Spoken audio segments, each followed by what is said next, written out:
Olá pessoal, hoje a nossa aula é sobre os verbos. Hoje nós iremos abordar esse conteúdo que está presente no capítulo 6 do livro do 8º ano. Eu já coloquei aqui o título, do assunto referente ao capítulo. E primeiramente eu quero falar não sobre o modo, mas sobre o verbo. E o que é um verbo?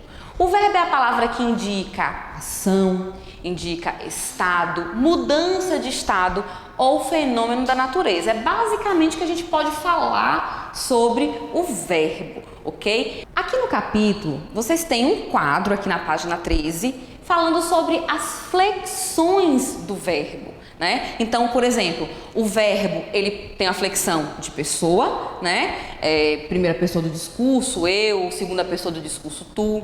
Ela pode também ter uma flexão de número singular e plural, tempo, passado, presente e futuro. Outra flexão em relação ao modo, como o sujeito se comporta em relação ao que ele enuncia, e também a voz, se é passiva, se é ativa e se é reflexiva. Neste capítulo, vocês irão observar, primeiro, a explicação em relação aos modos, que é a forma como o sujeito se comporta quando ele enuncia, quando ele fala. Então, por exemplo, o modo indicativo, ele indica certeza. O modo indicativo possui presente, 3 passados e 2 futuros. E é sobre esse modo, especificamente, que o capítulo 3 irá abordar com várias explicações, com vários exemplos. Nós também temos o modo subjuntivo. No modo subjuntivo nós temos o presente, o passado e o futuro. E qual é o comportamento desse modo? Esse modo é o modo da dúvida, da incerteza. E nós temos também o modo imperativo. O modo imperativo, ordem ou pedido. Lembrando, só quem tem tempo é o modo indicativo e o modo subjuntivo. O modo imperativo é só sim, sim, sim, não, não, não. Ou imperativo afirmativo ou imperativo negativo. Ok, pessoal? A gente vai agora para a página 14, em que vai falar especificamente sobre os tempos do modo indicativo. Eu falei para vocês que o modo indicativo tem presente, tem o pretérito, o passado perfeito, imperfeito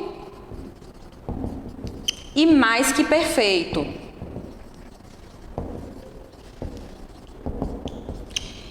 E ainda tem o futuro, o futuro do presente e o futuro do passado, o futuro do pretérito.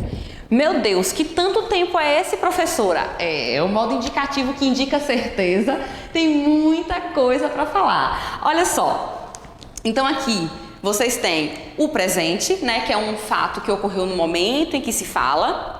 O passado, que é um fato anterior ao momento em que se fala, e o futuro, que exprime um fato posterior ao momento. Então, aqui no livro de vocês tem 3 exemplos, de presente.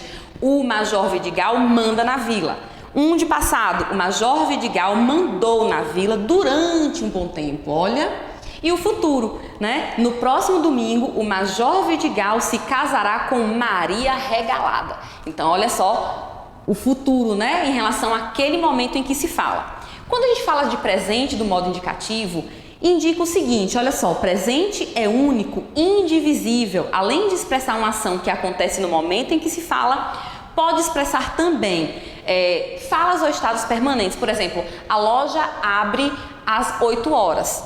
Ou uma ação habitual, como essa, sempre assisto às óperas brasileiras, ou eu danço todos os dias, ou até mesmo um fato passado, com valor, o verbo no presente com um valor de passado, como aqui. Em 1853, Giuseppe Verdi, compositor, apresenta a ópera La Traviata. O verbo foi colocado no presente, mas essa ação expressa algo do passado. ok? Nós temos também no modo indicativo 3 passados. Por exemplo, o pretérito perfeito é uma ação finalizada. O pretérito imperfeito é uma ação que não foi finalizada ou que era habitual. E o pretérito mais que perfeito. Eu costumo dizer logo que o pretérito mais que perfeito são 2 passados. É um passado e depois um outro passado. Como, por exemplo, eu namorara João quando morei, olha só, outro passado, quando morei em Salvador. Isso não aconteceu. Nós também temos o futuro, e o modo indicativo apresenta 2 futuros, o futuro do presente, mas professora, o modo indicativo, né, dá certeza. E como que eu tenho certeza de futuro? Não importa se vai acontecer ou não, o importa é a certeza no momento em que você fala, em que você expressa. E aqui em relação ao futuro, por exemplo, do presente, indica um fato que ainda vai ocorrer, né? A um fato posterior à fala. E o futuro do pretérito, ele é comumente confundido com o modo subjuntivo. Mas o que é o futuro do pretérito? Quando indica um possível fato futuro que se realizaria mediante uma condição. Então, olha os exemplos que o livro de vocês traz. Por exemplo, um fato de um pretérito perfeito. Presente a gente já viu, pretérito perfeito. Ontem assistimos a ópera La Traviata, ó, pum, acabou. Perfeito, perfeito, pretérito perfeito. Olha um exemplo aqui do pretérito imperfeito. Quando indica uma ação que estava em desenvolvimento em relação a outro fato passado. Pode se relacionar também a um fato ocorrido no passado, mas ainda não totalmente concluído. Por exemplo, ele assistia a ópera quando o chamaram com urgência. Ou até mesmo, eu cantava nas principais óperas brasileiras. Observem aqui que ele assistia a ópera, uma ação que foi finalizada recentemente em relação a outra. E aqui, nesse segundo exemplo, ele cantava nas principais óperas brasileiras, indica uma ação recorrente, né? É diferente, olha só, eu joguei futebol e eu jogava futebol. Quando eu falo eu joguei futebol, joguei ali, papuf, acabou. Quando eu falo eu jogava futebol, o que é que vocês entendem? Que era uma ação rotineira, que eu era uma jogadora de futebol, né? Jogava lá no gol, mal pra caramba. Enfim, olha aqui um exemplo do futuro do mais que perfeito, que eu falei pra vocês que são 2 passados. Normalmente a gente tem o quê? A conjugação com rara. Giuseppe Verdi já morrera quando La Traviata foi apresentada no Brasil. Então essa conjugação, né, do rara, né, do mais que perfeito, e um outro passado, o que é que eu tenho aqui? O pretérito mais que perfeito, que é uma ação passada anterior a outra passada. E falando de futuro, de presente, de pretérito, o livro traz 2 exemplos para vocês. Um de futuro, na próxima semana assistirei a La Traviata. Eu irei dançar, eu irei cantar, eu cantarei, né? Eu cantarei, eu dançarei. Agora, olha um exemplo aqui do futuro do pretérito, que é uma ação que aconteceria sob condição de outra. Olha só, você disse que me levaria à ópera. Ou, se eu estivesse na Itália agora, assistiria a La Traviata. Olha como estar na Europa na Itália, Europa, é uma condição para que esse enunciador assista a ópera. Então, a gente termina aqui essa parte dos modos, mas não terminou o capítulo, não. Então, olha só, o capítulo 6 inicia falando sobre o que é um verbo e apresenta as flexões, por exemplo, de pessoa, número, tempo, modo e voz. Apresenta posteriormente, dando exemplos e o que significa a relação entre o modo indicativo e os tempos no modo indicativo. E agora eu vou falar para vocês sobre a transitividade dos verbos, especificamente sobre a transitividade verbal. Olha só, sabemos. Por que sabemos? Porque não é um assunto novo, esse assunto aí é caduco para vocês, né, pessoal? Olha só. Quando nós fazemos uma análise sintática, A gente inicia falando lá, ó, capítulo 5, sobre os termos da oração, sujeito, né, o predicado. Nós classificamos os sujeitos, nós classificamos os predicados e é nessa classificação do predicado que vamos falar sobre a transitividade verbal, ok? Só para relembrar, no predicado nós temos os verbos intransitivos e nós temos os verbos transitivos, certo?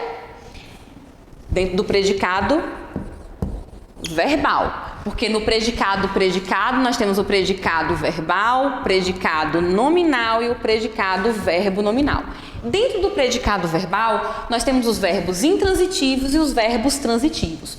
Os verbos intransitivos são verbos que nós podemos dizer que têm um sentido completo. Por exemplo, eu dancei, ou eu chorei. Então, quando o verbo em si, ele já traz um grande significado. Mas cuidado, porque às vezes nós nos deparamos com alguns verbos que parecem que não tem sentido completo. E aí entra um adjunto adverbial. Então, normalmente, com os verbos intransitivos, nós temos um verbo que tem um sentido completo, mas podemos observar dentro da intransitividade dos verbos um verbo que precisa de uma ajuda de um adjunto adverbial. Então, no predicado em que nós encontramos verbos intransitivos, ou o verbo vai trazer todo um significado, ou o adjunto adverbial vai indicar uma circunstância ao verbo, deixando esse verbo intransitivo, certo? Agora, sobre o assunto do capítulo, que é em relação à transitividade verbal, especificamente em relação aos verbos transitivos, os verbos transitivos são verbos que não têm, de fato, o sentido completo. Os verbos transitivos, eles podem ser transitivo direto, transitivo indireto e o verbo transitivo direto e indireto. O que é que isso significa? Que o verbo transitivo é um verbo que precisa de um complemento, mas no complemento não há a presença de preposição.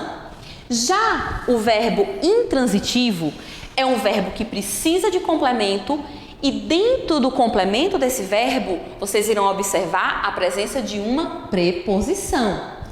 E nós temos também os verbos transitivos que possuem, que precisam de dois complementos. Um complemento sem preposição, o objeto direto, e o complemento com preposição, objeto indireto. Por exemplo, eu escrevi a carta. Eu escrevi. Escrever o quê, professora? Né? Então, se o verbo precisa de um complemento, já é um verbo transitivo.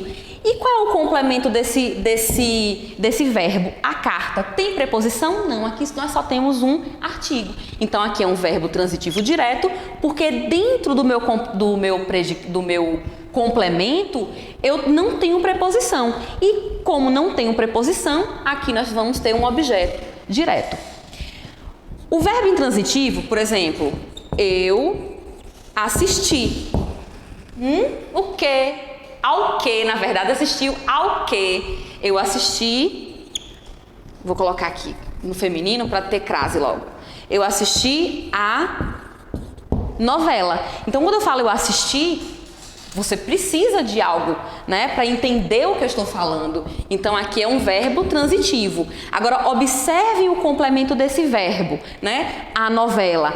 Observem aqui a presença da crase, que significa junção de uma preposição com um artigo, de uma preposição com um pronome relativo, de uma preposição com um pronome demonstrativo aquele, aquela, aquilo. Então, se eu tenho uma preposição no meu complemento verbal, isso indica que é um objeto indireto, então o verbo vai ser transitivo, direto e indireto. Vocês já, só se for do além, vocês já viram alguém dar algo para o além? Não mesmo. Vem com essa história não. Ah, sim, quando... Não. Para você dar algo, você precisa de alguém ou de algo para receber. É o caso dos verbos transitivos que precisam de dois complementos, né? De um objeto direto e de um objeto indireto, como por exemplo, eu recebi. Para eu receber, eu preciso receber algo de alguém. Então, eu recebi o objeto direto, eu recebi a carta, né? Eu recebi, lógico, o verbo transitivo, porque não tem sentido completo. Então, eu recebi a carta da direção. Então, aqui há um outro complemento. Esse complemento tem preposição, então eu tenho aqui um objeto indireto. Então, esse verbo aqui é obrigatoriamente um verbo transitivo direto e indireto. Então, pessoal, eu coloquei aqui no quadro, né, um resumo sobre o que é a transitividade verbal. Observem aí, o verbo intransitivo é um verbo significativo de sentido completo, ou seja, seu significado não transita, não precisa de complemento. O interesse pela arte aumentou. Olha o que vem depois, nos últimos tempos, uma adjunta adverbial. O tenor canta muito bem. Olha quem vem depois, dois advérbios, né? Que vão indicar a circunstância do verbo cantar. Observe então que no predicado em que o verbo é intransitivo, você vai ter um verbo intransitivo e normalmente um adjunto adverbial. Né? E o adjunto adverbial não é o complemento do verbo, ele vai indicar uma circunstância em relação ao verbo. Aqui nós temos também sobre os verbos transitivos. Olha só o que o livro fala, o verbo significativo de sentido incompleto, ou seja, verbo que precisa de complementos para adquirir sentido pleno e, consequentemente, formar um predicado. Olha um exemplo aqui do transitivo direto, né? O público aplaudiu. O quê? O objeto direto, a apresentação. Transitivo direto exige complemento com preposição. O público... eu pego esse exemplo aqui do livro quase. O público assistiu ao belo espetáculo. Normalmente, pessoal, na nossa fala, nós utilizamos o verbo assistir, no sentido de ver, vamos assistir a novela, vamos assistir o jogo. O verbo assistir, no sentido de ver, ele é um verbo transitivo indireto. Então, você vai assistir a novela, mas na escrita com acento grave, constituindo uma crase. Ou você vai vamos assistir ao jogo. Então, é isso que a norma padrão exige em relação ao verbo assistir, ok? É por isso que o verbo assistir está como exemplo de um verbo transitivo indireto. Então, olha só a preposição, né? Ao belo espetáculo, ao. E aqui apresenta um outro exemplo de verbos, né? Só que nesse caso transitivo direto e indireto. Aqui o exemplo é: o maestro ofereceu o objeto direto, flores, para um objeto indireto, aos intérpretes. Posteriormente, então esse capítulo fala de uma forma geral sobre os verbos, né? E principalmente sobre o modo indicativo e seus tempos. Fala também sobre a transitividade dos verbos, especificamente sobre os verbos intransitivos e os verbos transitivos, lembrando que futuramente vocês irão estudar o objeto direto, o objeto... Lembrando que futuramente vocês irão estudar objeto direto preposicionado, que vocês irão estudar, por exemplo, objeto direto ou indireto pleonástico. Isso quando vocês se aprofundarem lá no assunto no ensino médio. Esse capítulo também fala sobre as vozes do verbo. Quais são as vozes do verbo? Vamos lá aqui. Ver quem são as vozes verbais. Aqui apresenta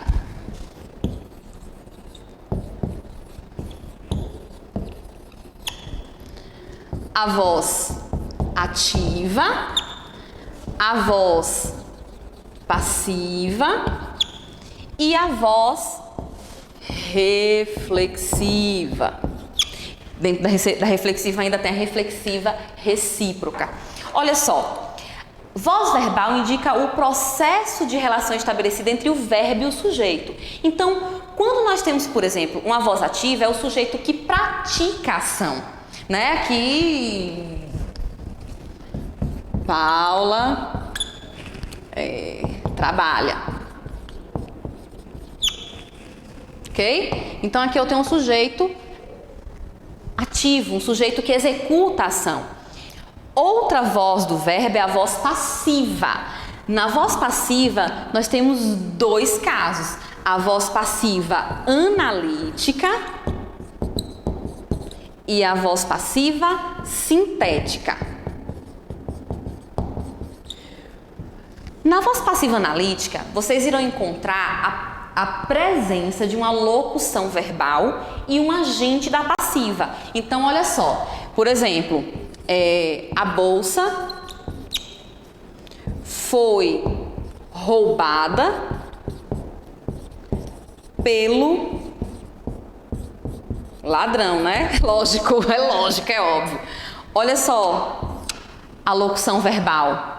Aqui nós temos o agente da passiva e aqui nós temos o sujeito paciente. Já na voz passiva sintética, a gente vai encontrar quem? O SE. Por exemplo, alugam-se casas, né? Alugam-se casas. Casas são alugadas. Então, eu consigo fazer essa transposição da voz passiva sintética para a voz analítica? Sim. Então, esse SE vai ser um pronome apassivador. E nós temos o sujeito simples, casas. Como o nosso assunto do capítulo 5 fala sobre o sujeito, muito cuidado com o SE, né? Nesse caso aqui, como eu consegui identificar que casas são alugadas, eu consegui identificar o sujeito, eu tenho um sujeito simples, voz passiva sintética, SE, pronome apassivador. Mas, em alguns casos, o SE pode indicar índice de indeterminação do sujeito. Então, numa oração como precisa-se de cozinheira, cozinheira é precisada, cozinheira é precisada, olha que estranho, não dá certo, eu não encontrei o meu sujeito quando eu tentei fazer a transposição para a voz analítica. Então, o que é que vocês aprenderam com isso? Que o SE, nesse caso, quando eu não consigo transpor da voz sintética para a voz analítica, esse SE vai ser o índice de indeterminação do sujeito. E quando eu tenho uma oração em que o SE indica índice de determinação do sujeito, o verbo fica obrigatoriamente no singular. Quando o SE indica pronome apassivador, nós temos uma construção passiva sintética, o verbo vai concordar com o sujeito. Ainda falando sobre vozes do verbo, nós temos a voz reflexiva, que é quando o sujeito pratica e recebe ação. Como, por exemplo, eu me cortei, eu me vesti, né? Ele se interessou em jogos, mas também a voz reflexiva recíproca, não está aqui no livro, que é quando os sujeitos, eles praticam e recebem a ação ao mesmo tempo, como eles se beijaram. Eu dei um beijo, mas recebi ao mesmo tempo. Então, aqui nós temos uma construção na voz passiva não, na voz reflexiva recíproca. Ok, pessoal? Ainda falando sobre o capítulo 6, o último tópico do capítulo, né, fala sobre a transformação da voz passiva em voz analítica. Então, o que é que vocês precisam observar quando vocês fazem essa transposição da voz passiva, da voz ativa para a voz passiva? Observar, por exemplo, o verbo, né? Olha só. Verdi criou a ópera La Traviata. Como ficaria essa oração na voz passiva? A ópera La Traviata, que é o sujeito paciente, foi criada por Verdi. No livro, há outro exemplo em relação a essa transposição da voz passiva para a voz ativa. Olha só, Pedro entregou o libreto ao diretor. Como que ficaria essa oração, né, na voz passiva? O libreto foi entregue por Pedro ao diretor, né? Então aqui nós precisamos observar a questão do tempo, a questão do efeito de sentido, quem entregou o que para quem, né? Então, pessoal, o capítulo 6 há vários conteúdos, né? Noção de verbo, noção de transitividade verbal e noção de vozes do verbo. Eu fico por aqui e até nosso encontro presencial.